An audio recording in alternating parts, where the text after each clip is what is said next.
Hi hello नमस्ते दोस्तों। तो आ चुका हूँ मैं आपके सामने नई वीडियो लेके, और आज की वीडियो में मैं ये बताने वाला हूँ कि मेरा टीसीएस का जो इंटरव्यू एक्सपीरियंस था, कैसे मैंने टीसीएस के इंटरव्यू को क्रैक करा था वो। और साथ ही साथ ये भी बताने वाला हूँ कि कैसे आप अब टीसीएस के इंटरव्यू को क्रैक कर सकते हो, क्या उसका जो प्रोसेस होता है, कैसे वहां तक पहुंचा जा सकता है। तो स्टार्ट करते हैं मेरी स्टोरी से। सबसे पहले क्या हुआ था कि मैं भी टीयर 3 कॉलेज का स्टूडेंट था, और मेरी भी पढ़ाई चल रही थी, नॉर्मल एवरेज पढ़ाई जिसको बोलते हैं वो। उसके बाद मैंने बैंकिंग की तैयारी स्टार्ट कर दी, क्योंकि मेरा कॉलेज से कुछ हुआ नहीं, प्लेसमेंट हुआ नहीं, तो मैंने बैंकिंग की तैयारी स्टार्ट करी। बैंकिंग की तैयारी कर रहा था तब मैं स्पेशलिस्ट ऑफिसर की तैयारी कर रहा था। तो मेरा महिंद्रा से क्लासेस चल रहा था, ई महिंद्रा से मैं क्लासेस कर रहा था। तो उस समय मेरा एनालिटिक जो रीजनिंग बोलते हो आप लोग, एबिलिटी, एनालिटिकल स्किल्स, ये जो भी था, ये मेरा तब स्ट्रांग हो रहा था, क्योंकि मैं महिंद्रा से क्लासेस कर रहा था, मैं प्रैक्टिस में था। पैरेलली मैंने क्या किया, जो मैंने पहले वीडियो में सजेस्ट किया था, कैसे आपको नेक्स्ट टीसीएस नेक्स्ट स्टेप पे जाके रजिस्टर करना है, वो भी कर लिया था। तो ये बात अक्टूबर, ऑलमोस्ट सितंबर अक्टूबर की है। उसके बाद मेरे को अक्टूबर में टीसीएस की तरफ से ये आया कि मतलब मेल आया कि आप अप्लाई कर सकते हो, आपका हो चुका है, आपको रिटर्न के लिए आना है। अब मैं आपको बताता हूँ कि रिटर्न में होना क्या होता है। रिटर्न में तब ईमेल राइटिंग, और साथ में ये आपका जो रीजनिंग हो गया, इंग्लिश हो गया, थोड़ी बहुत एनालिटिकल स्किल, ये होता था। तो ऑलरेडी मैं फ्लो में था ही, मेरी इंग्लिश थोड़ी अच्छी थी तब भी। तो मैंने क्या किया कि जो भी ये लेटर वाला होता है ना, लेटर राइटिंग, वो सिर्फ 10 मिनट का होता था, और 10 मिनट में वो क्लोज हो जाता था। आपको कुछ वर्डिंग्स मिलते थे, उस वर्डिंग्स को करना होता था। तो वो 10 लेटर जो 10 मिनट की लेटर राइटिंग होती है, मैंने उसके लिए प्रैक्टिस स्टार्ट करी। वो मैं आगे की वीडियो में बताने वाला हूँ कि कैसे आपको भी अकॉर्डिंगली प्रैक्टिस करना है। बहुत आराम से हो जाएगा, क्योंकि मोस्टली जो ये एनालिटिकल स्किल्स वाले क्वेश्चन होते हैं, ये जो रीजनिंग वाले होते हैं, वो आपको रिपीटेड क्वेश्चन आता है। तो सबसे पहले मैंने क्या किया कि जो लेटर राइटिंग का था उसको मैंने तैयारी किया कि 50 वर्ड्स लिया और उसको लिख देता था इसी तरह से। और मैं पटना के टीसीएस में, जो आपको पीएनएम मॉल है उसके साइड में जो इंटरव्यू सेंटर था, वहाँ गया। वहाँ मैंने ईमेल सबसे पहले स्टार्ट हुआ। तो ईमेल राइटिंग आया, ईमेल राइटिंग में बहुत सारे वर्डिंग्स ऐसे थे, और 10 मिनट बाद ऑटोमेटिकली क्लोज हो जाता है वो। तो फिर मैंने वो ट्राई किया, और वो 10 मिनट में देखिए किसी तरह से डन किया। उसके बाद आता है ये जो रीजनिंग हो गया, एनालिटिकल स्किल्स वाले क्वेश्चन जो होते हैं, वो स्टार्ट किया। ऑलमोस्ट वो भी बढ़िया गया, क्योंकि उसमें मैं ऑलरेडी प्रैक्टिस में था। तो दोस्तों एक चीज़ कभी मत भूलिएगा कि ये सारी चीज़ें हर जगह काम आती है, एज अ फ्रेशर तो बहुत काम आती है। तो प्रैक्टिस में रहेगा, जस्ट बी इन प्रैक्टिस। सो मैंने ये किया, एंड देन उसके बाद जब रिजल्ट आया, तो मेरा इंटरव्यू के लिए कॉल आ गया, मेरा सिलेक्शन हो गया था। ऑलमोस्ट 30 में मैंने 26 या 24 लाया था। अब बात करते हैं इंटरव्यू की। इंटरव्यू का जो लोकेशन था वो मेरे को कोलकाता था।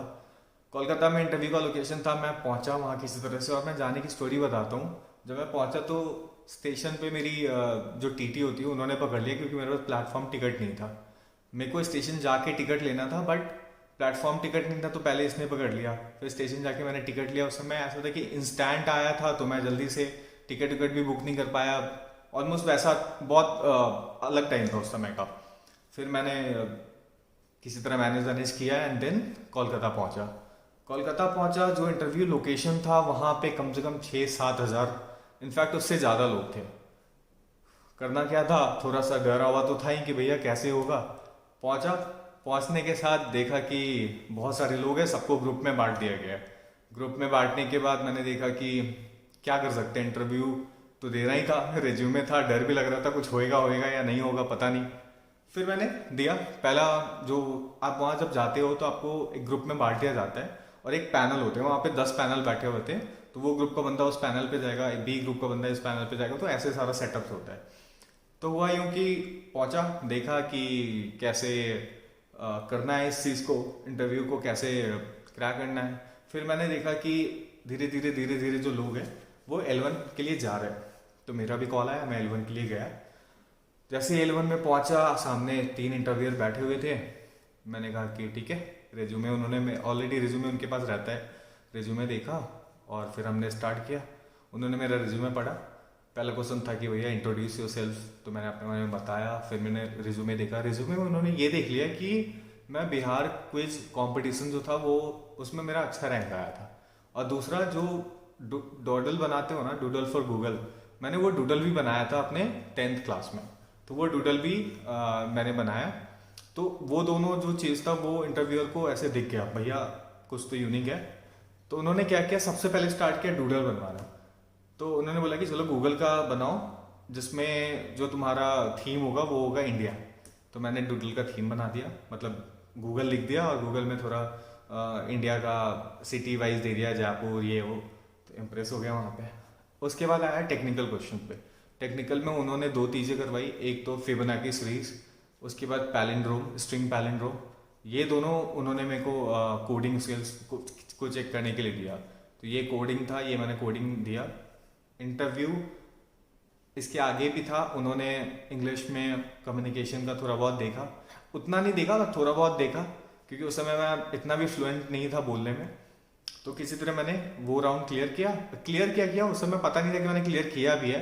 वो राउंड जैसे हुआ मैं जाके बैठ गया।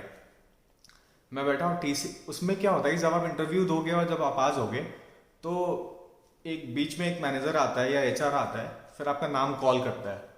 तो उन्होंने ग्रुप में नाम कॉल किया जिसमें मेरा नाम नहीं था।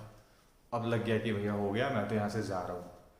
फिर जिनका नाम लिया उनको लाइन में खड़ा करवाया और बोला कि you can leave for the day. तो मैंने कहा कि यार क्या हो गया भाई, मतलब इनका हो गया तो फिर इन्हें क्यों भेज रहे हैं, या फिर हमारा। फिर हमने पूछा कि सर क्या हुआ, मतलब you can leave for the day ऐसा लोगों को आपने बोला। फिर हमारा बोला कि आप लोग स्टे करो, आप तो L2 के लिए जा रहे हो। अरे यार खुश हो गया भाई, L2 हो गया अपना। फिर L2 के लिए गया, वहाँ पे कंप्लीट MR राउंड, पूरा मैनेजरियल राउंड। आपका कम्युनिकेशन थोड़ा बहुत चेक करते हैं वो, आप मतलब फ्लुएंट बोल तो पा रहे हो ऐसा। आपका L1 का जो रिव्यू होता है वो वहाँ पे देखते हैं वो लोग कि हाँ बढ़िया रिव्यू था इसका। तो हुआ यूँ कि मतलब ऐसा पूरा प्रोसेस चला। मैनेजरियल राउंड में उन्होंने पूछा कि मतलब थोड़ी तुम्हारी फाइनेंशियल सिचुएशन क्या है, तुम कहाँ से बिलोंग करते हो, इंजीनियरिंग में तुम्हारा प्लेसमेंट क्यों नहीं हुआ, ये सब देखा। फिर L2 मेरा ख़त्म हो गया वहाँ से। जैसे L2 ख़त्म हुआ मैं वापस आया फिर बैठा रहा और बज गया रात के 9 बज गया ऑलमोस्ट, क्योंकि इतनी भीड़ थी, इतने लोग थे। फिर एक आया, 4-5 जनों का नाम लिया, उन्होंने बोला you can leave for the day. मैंने कहा ये भी चलेगा। अब समझ में आ गया था कि you can leave for the day अगर बोलेगा मतलब तुम सेलेक्टेड हो, तुम्हें रहना है यहाँ पे। तो फिर मैं बच गया, मैं रह गया वहाँ पे। हम लोग ऑलमोस्ट 5 या 6 लोग बचे मेरे ग्रुप से। ऐसे ही करते करते टोटल 65 या 70 पीपल बच गया लास्ट में। उन सबको एक हॉल में बैठा दिया गया।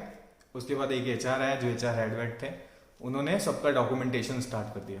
तो टीसीएस में भैया इस बात का जरूर ध्यान रखिएगा कि आपका जो टोटल परसेंटेज है 12th 10th में 60% ओवरऑल होना चाहिए। अगर 59.9 भी रहा तो नहीं होगा, ये मैं लिख के देता हूँ। आईएलपी में जाओगे, अगर वहां से हो भी जाता है आईएलपी में जाओगे, वहां से आपको वापस करवा दिया गया जाएगा। वो मेरे एक दोस्त के साथ हुआ है, ये मेरा ऐसा एक्सपीरियंस है, मैं बता रहा हूँ आपको। तो ऐसा हुआ। उसके बाद डॉक्यूमेंट्स चेक हुआ, रात के 11 बजे उन्होंने हमें वहां से बोला कि भैया अब आप जा सकते हो, सेट है आज का। चले गए हम। अगले दिन मेरा रिटर्निंग था, गए स्टेशन पे। पता नहीं, कोलकाता में मेरा फर्स्ट टाइम था। मैंने बोटिंग भी ट्राई की, वो मतलब ट्रेन नहीं मिल रहा था मुझे। मतलब ट्रेन तक जाने के लिए ऐसा था कि हावड़ा ब्रिज जो था वो पैक था पूरा। तो मैंने 5 रुपये का वो बोट का था, जल्दी से वहाँ से लेके स्टेशन में पहुँचा, छूट गई ट्रेन। संयोग से गया तत्काल में, देखा बहुत बार क्या होता है सीट खाली होता है, रेलवे स्टेशन से ही मिल गया, रात की ट्रेन मिल गई। अब मुझे आना था पटना, कर लिया, ट्रेन बुक हो गई, पटना आ गया। पटना आने के बाद 1-1.5 महीने हो गए, कॉल नहीं आ रहा है। उसके बाद डेट बता रहा हूँ, 12 जनवरी को बेड पे सोया हुआ था, दोपहर में एक मेल आया कि भैया इंटरव्यू से आपका हो गया है सिलेक्शन, आपका ज्वाइनिंग लेटर आपको बहुत जल्द मिल जाएगा। बस जो फिर खुशी थी वो हम आपको एक्सप्लेन नहीं कर सकते हैं। और इतना बताना चाहता हूँ कि जो आपको कैसे प्रिपरेशन करना है वो भी मैं आज बताऊंगा। वो इस वीडियो का जो पार्ट 2 है वो मैं कल लेके आ रहा हूँ, तो कल देखते हैं उस वीडियो को। स्टेप टू स्टेप पे जरूर देखिएगा। उससे पहले चैनल को लाइक एंड सब्सक्राइब करना मत भूलिएगा।